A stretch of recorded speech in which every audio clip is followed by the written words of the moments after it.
ஒரு மகிழ்ச்சியான செய்தி.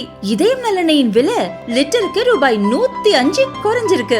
செப்டம்பர் 2023ல 1 லிட்டர் இதயம் நலனையின் அதிகபட்ச விலை ரூபாய் 503. ஆனா இப்ப 1 லிட்டர் இதயம் நலனையின் விலை ரூபாய் 398 மட்டும்தான் தமிழ்நாட்டுல. அப்ப இனிமே எல்லாரும் இதயம் நலனை வாங்கலாம் இல்ல?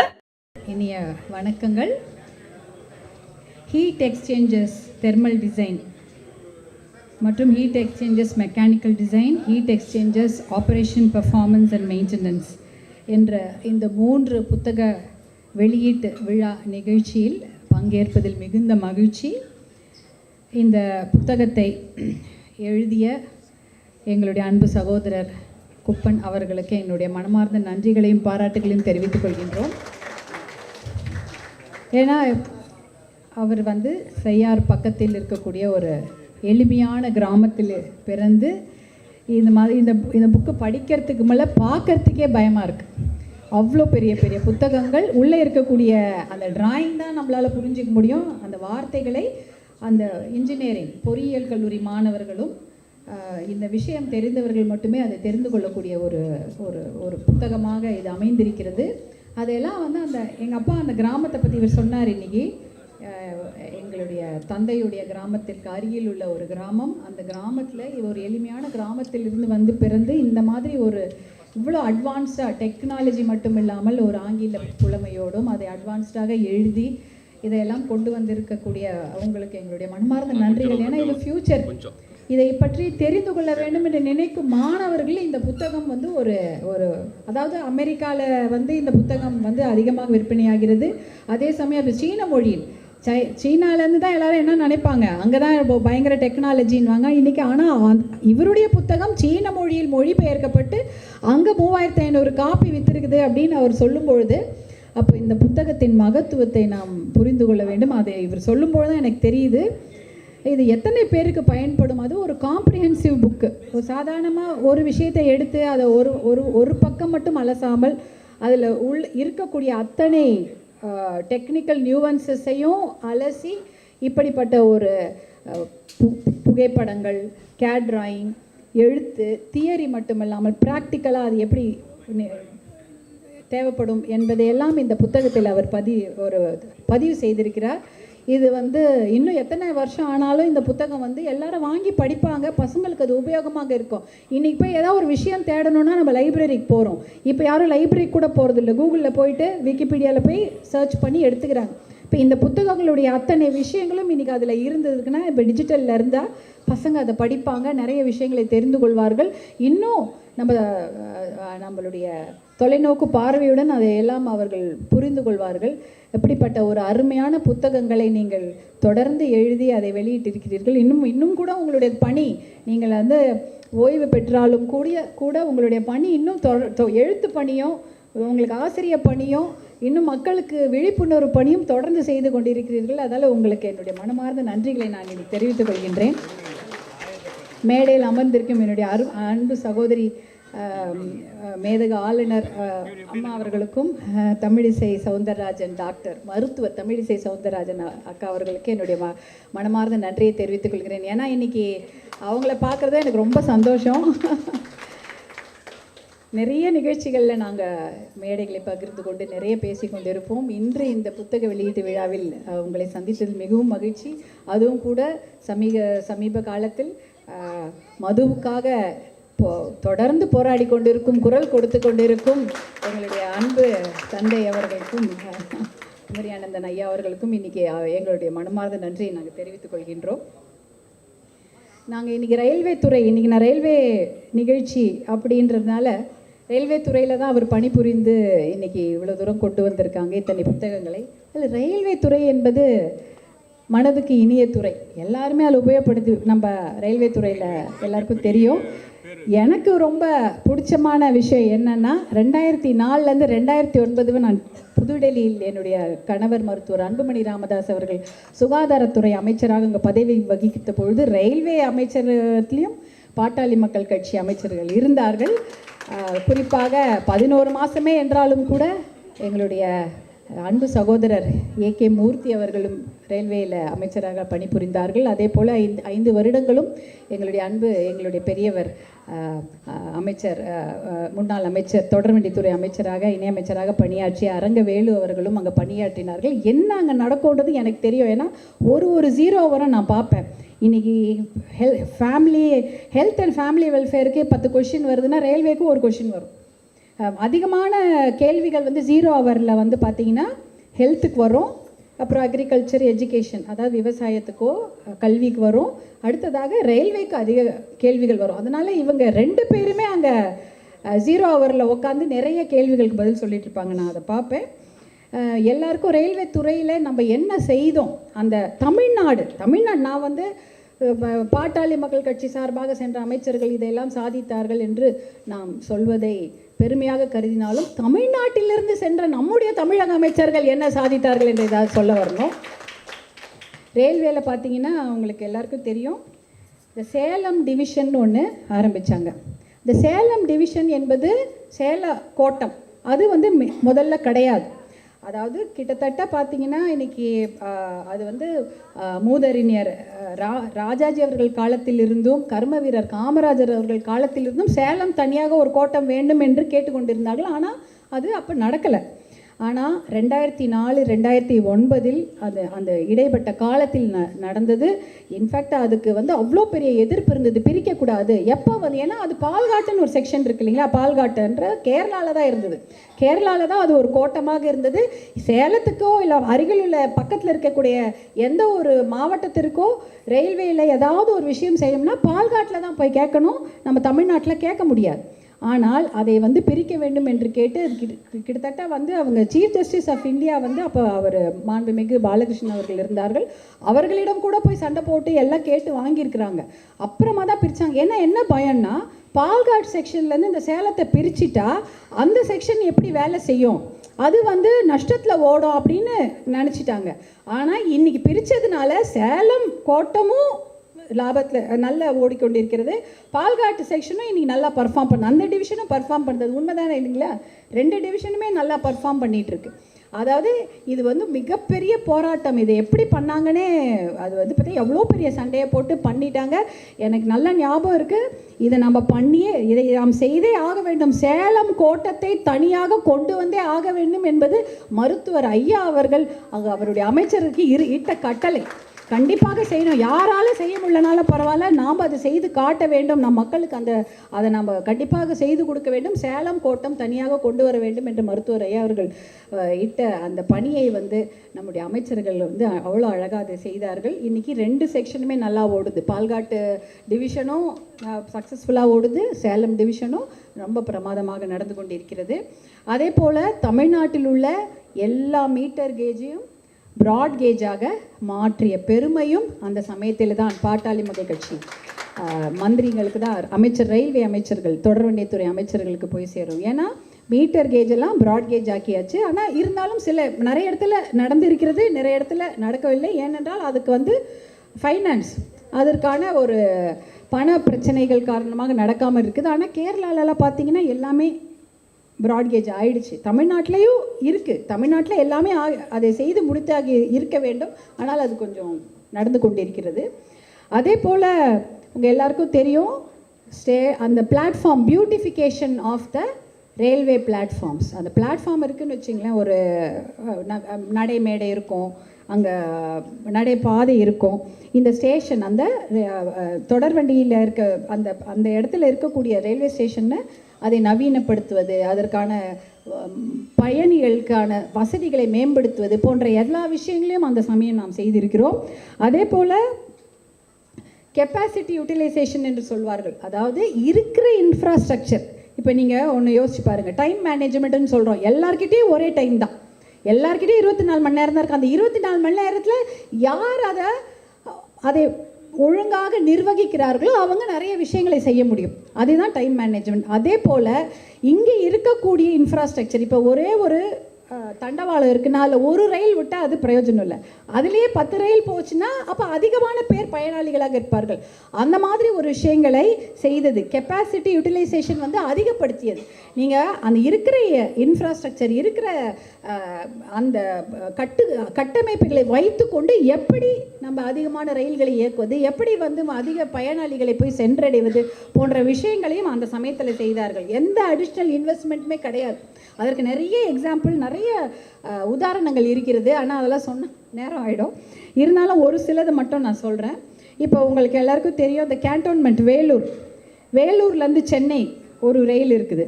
காலையில் 6 மணிக்கு கிளம்பி 9 மணிக்கு வந்து சேர்ந்துடும், 3 மணி நேரம். அதே போல் சாயங்காலம் 6 மணிக்கு சென்னையிலேருந்து கிளம்பி மறுபடி வேலூருக்கு போய் சேர்ந்துடும். இதற்கான விலை 18 ரூபாய் தான், அதுவும் 3 மணி நேரத்தில். ஆனால் அதுவே நீங்கள் பேருந்து பயணமாக இருந்தால், அப்பயே சொல்கிறேன், 85 ரூபாய். 85 ரூபாய் ஒரு நாளைக்கு செலவு பண்ணி வேலூர்லேருந்து சென்னைக்கு படிப்பதற்கோ வேலை செய்வதற்கோ இல்லை வியாபாரம் செய்வதற்கோ வருவதென்றால் எவ்வளவு செலவாகும் பாருங்கள். ஆனால் 18 ரூபாயில் நீங்கள் சென்னை வந்து அடைந்து விடலாம். 5 மணி நேர பேருந்து பிரயாணத்திற்கு பதில் பாதுகாப்பான ரயில் பிரயாணம் 18 ரூபாய் தான். இது வந்து கொண்டு வந்தது அந்த சமயம்தான், 2004 2009 வேலூரில் அந்த கேன்டோன்மெண்ட், அந்த வேலூர் டு சென்னை ட்ரெயின் 18 ரூபாய்க்கு விட்டாங்க. அப்போ மாணவர்களும் 18 ரூபாயில் வந்து கல்லூரிக்கோ பள்ளிக்கூடத்துக்கு போயிடுவாங்க. பூ விற்கிறவங்களாக இருக்கட்டும், இல்லைனா வந்து கொளுத்து வேலை செய்வர்களாக இருக்கட்டும், பால் வியாபாரிகளாக இருக்கட்டும், எல்லாருமே வந்து அந்த சமயம் அந்த தொடர் வண்டியை பயன்படுத்தி அவர்களுடைய வாழ்க்கை தரத்தை மேம்படுத்தி கொண்டார்கள். இதெல்லாம் தமிழ்நாட்டிலேருந்து நம்ம போனதுனால தான் அதெல்லாம் பண்ண முடியுது இல்லையா? வெளியாருன்னா அவங்களுக்கு தெரியாது, இல்லை வேலூரும் தெரியாது, கேன்டன்மெண்ட்டும் தெரியாது, சென்னையும் தெரியாது. நம்ம ஊர்லேருந்து போன அமைச்சர்கள் செய்தது இது. அதே போல் புதிய தடங்கள் பார்த்தீங்கன்னா நிறைய புதிய தடங்களுக்கு அனுமதி அப்பயே வழங்கிட்டாங்க. ஆனால் அதெல்லாம் இன்னும் செயல்பாட்டுக்கு வரல. அதை வந்து என்ன ஆகும்னா அந்த ப்ரீஎம்ப்ட்னு சொல்லுவாங்க. அதாவது கேன்சல் பண்ண முடியாது. ப்ரீஎம்ப்ட்னா கேன்சல் பண்ண முடியாது. அதுக்கு அனுமதி வழங்கி விட்டது. அதற்கான நிதியும் கொஞ்சம் கொடுத்துட்டு இருப்பாங்க. அதை நாம் செயல்படுத்த வேண்டும். அப்படிப்பட்ட திட்டங்கள் பார்த்தீங்கன்னா நகரி டு திண்டிவனம் அது ஒரு திட்டம் இருக்குது. அப்போ வந்து அதோடைய செலவு பார்த்தீங்கன்னா 600 கோடி ரூபாய் தான். இன்னைக்கு அதை ஆரம்பிக்கணும்னா 1500 கோடி 2000 கோடி ஆகும். அதே போல் ரயிலையே பார்த்திராத இடங்கள், ரயில் பிரயாணம்னா என்னன்னு தெரியாது, பேருந்தோ இல்லைனா அவங்களுக்கு என்ன சொந்த வண்டியோ இருந்தால் தான் ஒரு ஊருக்கு போகணுன்னு இருக்கிற நிலைமையே நிறைய ஊரில் இருக்குது. ஆனால் அந்த இடத்துல கூட அன்கவர்டு ஏரியா அப்படின்னு சொல்லுவாங்க, புதிய இடங்கள். அந்த மாதிரி எத்தனையோ இடங்களை கண்டுபிடிச்சி, அது பார்த்திங்கன்னா செஞ்சியிலேருந்து போகிறது வண்டி, அதே போல் சென்னை அந்த மாதிரி இடங்கள்லாம் கண்டுபிடிச்சி அதுக்கு ரயில்வே ப்ராஜெக்ட்டுக்கு அனுமதி வழங்கியிருக்கிறாங்க. எப்போ நம்ம தமிழ்நாட்டிலிருந்து சென்ற அமைச்சர்கள், குறிப்பாக அரங்கவேலு அவர்கள் வந்து அதை செய்திருக்கிறார்கள். நீங்கள் பார்த்தீங்கன்னா பெருங்குடி, சென்னை, மகாபலிபுரம், பாண்டி, கடலூர், அதுக்கு ஒரு ரயில் திட்டம் இருக்குது. அதுவும் ப்ரீஎம்ப்ட், அது வந்து யாருமே மாற்ற முடியாது, இருக்குது, போய் கேட்டு நம்ம வாங்கணும். அதே போல் திண்டுக்கல்ல அது குறுக்கு வழி, அந்த லோவர் கேம்ப், மலை அடிவாரம், தேனி, அதுக்கு ஒரு ரயில் திட்டம் இருக்குது. இப்போ கிடையாது, இருக்குது. ஆனால் அதுக்கு பணமும் ஒதுக்கப்பட்டு இருக்கிறது. அதையெல்லாம் திரும்பி வராது. அதாவது யாரும் அந்த பணத்தை பிடுங்கி கொள்ள முடியாது. இன்றைக்கி போய் அதை நம்ம கேட்டு சண்டை போட்டு வாங்கினா கண்டிப்பாக கிடைக்கும். அதே போல் கடற்கரை ஓரமாக ரயில் இருக்கிறது. ராமநாதபுரத்துலேருந்து இந்த தூத்துக்குடி, கன்னியாகுமரி வழியாக போகக்கூடிய அந்த ஒரு ரயில். இப்படியெல்லாம் நிறைய திட்டங்கள் இருக்குது. அதற்கெல்லாம் அனுமதி கொடுத்தாகிவிட்டது. எப்போ 2004 2009 வரைக்கும் இருக்கக்கூடிய காலகட்டத்தில் ரயில்வே துறை அமைச்சர்களாக இருந்த பாட்டாளி மக்கள் கட்சியை சேர்ந்த தமிழ்நாட்டு அமைச்சர்கள் இதை பண்ணியிருக்கிறாங்க. இன்றைக்கி போய் நம்ம கேட்டால் கிடைக்கும். அதே போல் உங்கள் எல்லாருக்கும் தெரியும் மொரப்பூர் ரயில்வே திட்டம். அதை நான் என்னுடைய ஸ்பீச்சில் சொல்லாமல் இருந்ததே கிடையாது.